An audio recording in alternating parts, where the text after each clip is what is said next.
Morning, welcome back to channel. আমার ব্লগটা আজকে লেট করে শুরু করছি। তো সকাল সকাল ব্লিঙ্কিট থেকে আমার ফলের অর্ডারটা করেছিলাম, যেটা এমনি মার্কেটে পাওয়া যায় না, তোমরা জানো। তো সেটা অর্ডারটাও করেছিল, চলে এসে 10 মিনিটসের মধ্যে। আর এখন তো সকালবেলা বেরোবে, তাই ব্রেকফাস্ট দিয়ে দিয়েছি আর আমিও করছি। তো আজকের থেকে ফুল গায়েতে চলে যাবো, দুধ চোনাই। আর একজন এই কদিন যেহেতু টোকালটা খেয়েছে, তাই আজকের থেকে তার পেঁপে সেদ্ধ রুটিন চলবে আবার বেশ কিছুদিন। তো আবার যেহেতু ফুল খাবে, 1 মাসের মতো হাতে সময় আছে, ভালো করে ডায়েট করে ভালো করে ফিগারটাকে মেনটেন করতে হবে। কারণ ফিগার দেখে সবাই তো আপ্লুত, সবাই বেশি বেশি বলছে ভালো ফিগার হচ্ছে, ভালো ফিগার হচ্ছে। দেখা যাক যদি আমার সাথে না গিয়ে জিম করে যদি ভালো ফিগারটা করতে পারে। কারণ আমার সাথে থাকলে বেশি ভিডিও করে, একা থাকলে ভিডিওটা একটু কম করে। তো যাই হোক, তাছাড়া এখন আমি বাবাকে নিয়ে বেরোবো। গুড মর্নিং বন্ধুরা আমার তরফ থেকেও। হ্যাঁ, আর দিদি দাদা তো কালকে সঙ্গমে স্নান টান করেছে, আজকে কাশী বিশ্বনাথ দর্শন করছে। মারাত্মক ওখানে লাইন, এখন লাইন দিয়ে বেরোতে বেরোতে ওখানে সন্ধে হয়ে যাবে। কাশী বিশ্বনাথ দর্শন করছে আজকে আর ব্যাক করবে, রাতে রওনা দেবে না জানি না, বলে এমনি হাঁটছে, এখনো লাইনে দাঁড়ায়নি। 2 ঘন্টা আগে যখন লাইভ করেছে, ওই বড়মার মতন লাইন মনে হয়, তার থেকেও বেশি হবে। সব ফেরার পথেই সবাই তো মেন জায়গায় যাওয়ার জন্য সবাই ঢুকে আসছে ওখান থেকে। তো যাই হোক, খবরাখবর হয় অবশ্যই তোমাদের সাথে শেয়ার করবো।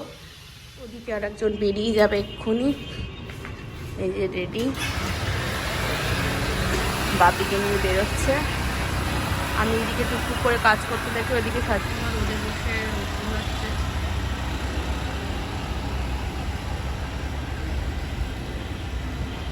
আমি টুকটুক করে দেখি কি রান্না বান্না করি। বললো বাজার ঘাটা যেতে পারিনি, যা আছে তাই খাবে। তা বলে গেল ডিমের ঝোল করতে, শাশুড়ি মা স্পেশাল। তো সেটাই করবো ভাবছি, দেখি তার সাথে আর কি করি।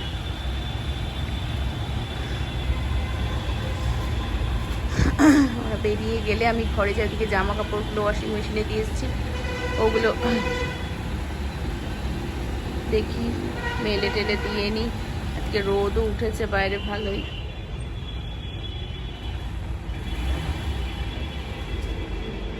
বাইক নিয়ে বেরোচ্ছে যাতে তাড়াতাড়ি পৌঁছতে পারে, কারণ 10:30টার মধ্যে ওখানে যেতে বলেছে, ঢুকে যেতে বলেছে 10:30টার মধ্যে।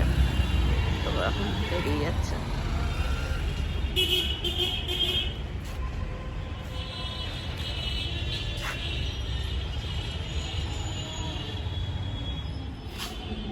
তো এখন 10:45 বাজে, ঘড়ি ফাস্ট আছে 5 মিনিট। তো যাই হোক, ওরা বেরিয়ে গেল, আমি রান্নাঘরের দিকে যাই।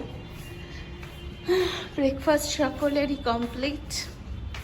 তো রান্নার দিকে এগোতে এগোতে এই দিকটা ভুলে গেছি, জামা কাপড়গুলো অনেকক্ষণ আগে ধোয়া হয়ে গেছে, এগুলো মেলে দিইনি, বাইরে রোদ উঠেছে খুব। তো এগুলো চট করে মেলে টেলে দিইনি, তারপরে তোমাদেরকে দেখাচ্ছি রান্না কত দূর এগোলাম।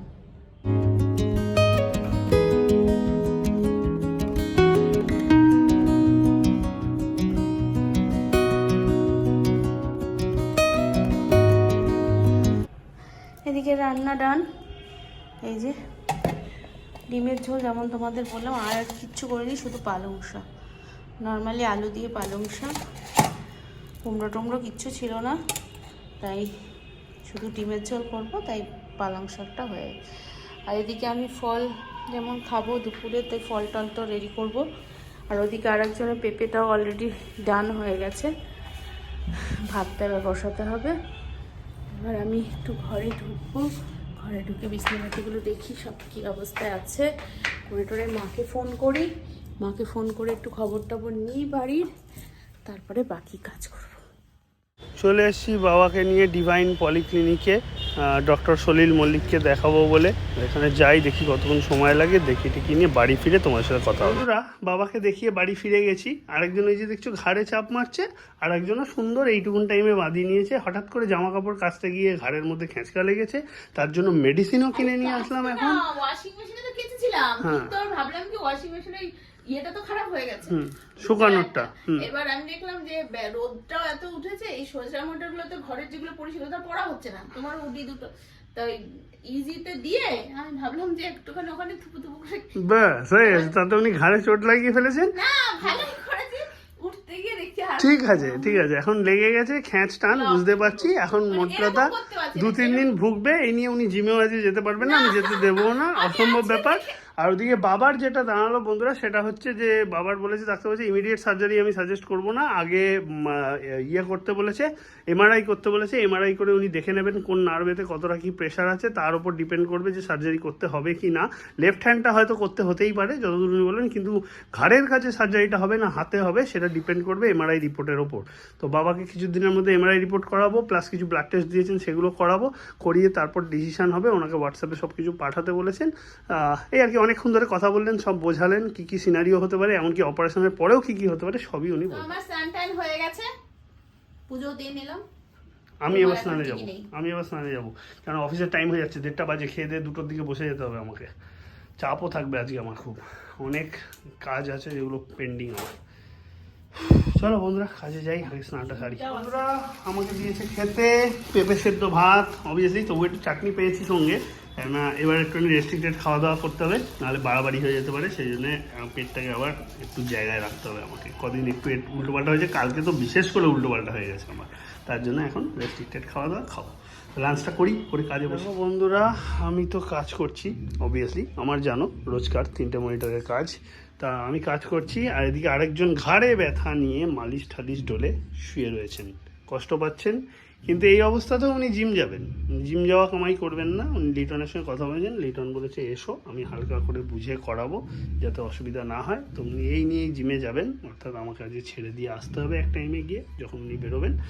আপাতত রেস্ট নিচ্ছেন। আমার কোমরটা সিরিয়াসলি খুব ধরে গেছে, সেই দুপুর থেকে খাওয়ার পর থেকে কাজ করে যাচ্ছি, লাঞ্চের পর থেকে বিরাম নেই। তো ওই জন্য একটু উঠলাম, আর তোমাদের সাথে ওর কন্ডিশনটাও শেয়ার করলাম। প্লাস একটু প্রে করো যেন তাড়াতাড়ি ঘাড়ে ব্যথাটা ভালো হয়ে যায়, নাহলে কষ্ট পাবে। ঘাড়ে ব্যথাটা খুবই কষ্টকর জিনিস, আমি জানি, আমারও আগে খুব হতো, মাঝে সাঝেই ধরে যেত এরকম ঘাড়। এখন সেটা হয় না, অনেকটা সুস্থ আছি এক্সারসাইজ করার পর। তো যাই হোক, ভালো হয়ে গেলেই ভালো, তাড়াতাড়ি দেখা যাক, সেটাই তোমরা প্রার্থনা করো। আর জিমেতে যাক, লিটন নিশ্চয়ই বুঝেই হালকা পাতলা করাবে যাতে ওর কোনো সমস্যা না হয়। তো ফ্রেন্ডস, রান্নাঘরে সন্ধ্যাবেলায় চলে এসেছি। ঘাটটা তো খুব ব্যথা করছে, ভেবেছিলাম জিমে যাব না। লিটনকে ফোন করলাম, তা লিটন বললো না যেতে, ওর মতো হালকা কিছু করিয়ে দেবে ঘাড়ে। তাই এখন ভাবছি ডিনারটা রেডি করে নিই। ওই বেলা তো কী রান্না বান্না হয়েছে, তাই চিকেনটা একটু রেডি করে যাচ্ছি। আর চা করেছি, চাটা খাবো, ওকেও দেবো, তার জন্য চাটা করলাম। আর দাদাকেও চা দিয়ে দিয়েছি, দাদা টেবিলে নিয়ে নিয়েছে। তো আমি রান্নাটা সেরে নিই, চট করে বেরোবো 7টা সোয়া 7টার মধ্যে। এই দেখো ম্যাডামের ঘাড়ে ব্যথা, তাও ম্যাডামকে একটু ছেড়ে দিয়ে আসি জিমেতে, তারপরে এসে আমি আমার কাজ কমপ্লিট করব। ও দেখুক যেরকম যা লিটন বুঝবে, হালকা পাতলা করাবে, করুক, করে তারপর চলে আসবে। আনতে আমি হয়তো যেতে পারবো না, দিয়ে তো আসি। ও জিমে গিয়ে কি করছে that I am not sure. আমি এতক্ষণ একটা কলে ছিলাম, জাস্ট নাও কলটা কমপ্লিট হলো। তারপর আরও কিছু কাজ আছে, এখন সেগুলো ধরবো, সেই কাজগুলো শেষ করব। এই করতে করতে এখন ও হয়তো একটু পরে চলে আসবে, 9:15 তো বাজেই, ও আর 9:30টার দিকে হয়তো চলে আসবে। তারপর রাত্রি 10:30 অবধি কাজ টেনে দেন আমার দিনটা কমপ্লিট হবে আজকে। এইভাবেই ব্যস্ততার মধ্যে দিয়ে কদিন ছুটি খেয়েছি, এবার ব্যস্ততায় বড়ো। আর ও চলে এসছে বাড়িতে, এসেই রান্নাঘরে ঢুকে গেছে ঘাড়ে ব্যথা নিয়েও। তো জিম কীরকম করলে? অল্প?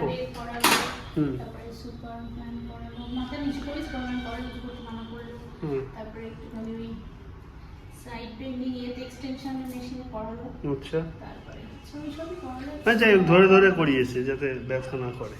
আর কিছু সাজেশন দিল যে কি করা উচিত? রাতে বললো আইস শেক নিতে ভালো হতো, কিন্তু আইস শেক নিতে হবে না, হট ওয়াটার ব্যাগের শেক নিতে বলে। আইস শেক নিয়ে ঠান্ডা লেগে যেতে পারে, ওয়েদারটা ভালো না। তো বললো গরম জলের শেক নিয়ে, শেকটা এমন না যে শেক নিতে তুমি ঘুমিয়ে পড়ো। বুঝলাম, তার ব্যবস্থা তোমার। ঠিক আছে, দেখছি কি করা যায়। খাবারটা আবার এই অবস্থায় রেডি করছো না, আমার তো দিয়ে কাজও শেষ হয়নি, কাজ করছি এখন, হেল্পও যে তোমায় করবো সে উপায়ও নেই। হেল্প করতে পারছি না, টুকিটাকি হেল্প করে দেবো সেটাও পারছি না, তো কাজটা তো রয়েছে, এটাই সমস্যা। দেখছি ঠিক আছে, তুমি এগুলো করে নাও, ডিনারটা রেডি করে নাও, আমি ওদিকে কাজটা সেরে নিই। তো বন্ধুরা যাই হোক, আজকে আর ব্লগটাকে বেশি দূর টানছি না, এখানেই শেষ করছি। কালকে তোমার সাথে নতুন ব্লগে নতুনভাবে দেখা হবে। আজকের জন্য tata, bye bye, good night. কী হয়েছে?